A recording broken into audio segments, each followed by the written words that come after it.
Hi, I'm Dr. Lloyd Corder. Welcome to week 5 of Nonverbal Communication, our video preview for the week's material. This week's topic is on dress. And you might have heard the phrase dress for success, which is part of this week's material. And it was written by a guy by the name of Malloy. And before him, there really wasn't a lot of detail, and a lot of people really didn't understand the power of dress, especially business dress. Now, it's interesting to me, basically, when you think about the uniform, which is what we're talking about in terms of dress, the uniform communicates your status. Think about for a moment someone who wears a business suit. What kind of work does that person do? Typically, it seems like they would be dressed to work in an office. They don't run a backhoe, or they don't shovel, and they don't load garbage in that type of dress. So a lot of times our uniform or our dress tells people the type of things we do or that we don't do. And there are many, many powerful things in terms of uniforms. For example, anytime there's a new coach in any sport, one of the things they do is they typically get new uniforms. They draw a line and say, hey, we're not doing that anymore. Done a lot of work over the years on logos and testing for professional sports teams. And one of the things they like to do is do something called go retro. Pittsburgh Penguins are a perfect example of this, where they went back to logos that they had 15, 20, 30 years before the ones they were using at that time, because those people, when they were kids, couldn't afford to buy those uniforms. Now that they were adults and making pretty good money, they didn't care about spending $100 on a jersey. They really liked them. So a lot of teams have gone retro. They realized there was a real market there to kind of go back to where people were. And so the whole concept that is dress really makes us more persuasive. And I've got a little slide here I want to show you. Take a look at this here. I've got a woman at the top, and she's dressed as kind of a worker bee, if you will. Man, I don't know, she works at a factory or wherever.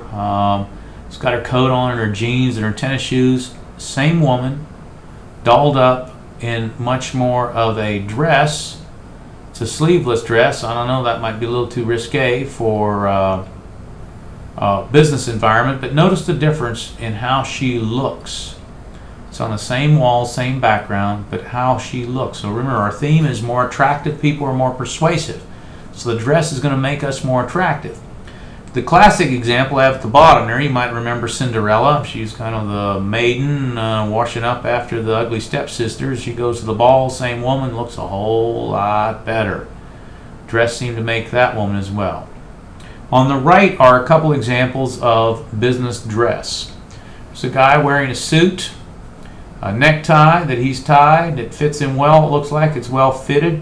And then there's the female version of it below, where it's a skirt, but it still looks like a suit, and it's not overly suggestive or anything like that.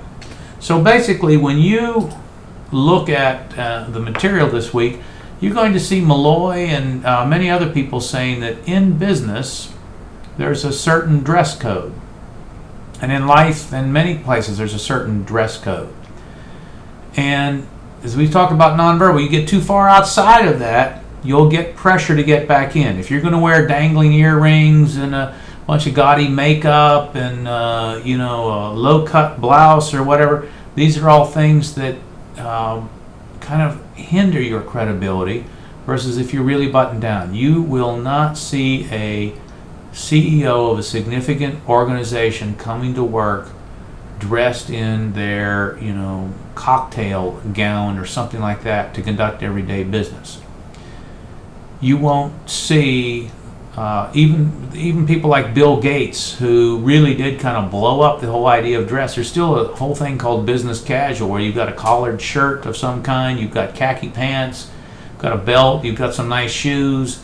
So even in that may be a more casual environment, but you're not going to see a lot of people in cut-off jeans and tank tops or anything like that, at least in most professional environments. Maybe if it's a tech environment, or they're a startup, or it's part of an advertising agency with some of this culture, you may see a little wilder things that are more acceptable, but in most cases they are not. It's traditional business dress. And so that's what we're going to be looking at this week, are all of the nuances around that. You guys have a great week. We will see you next week. Looking forward to the discussions and interactions. Thank you.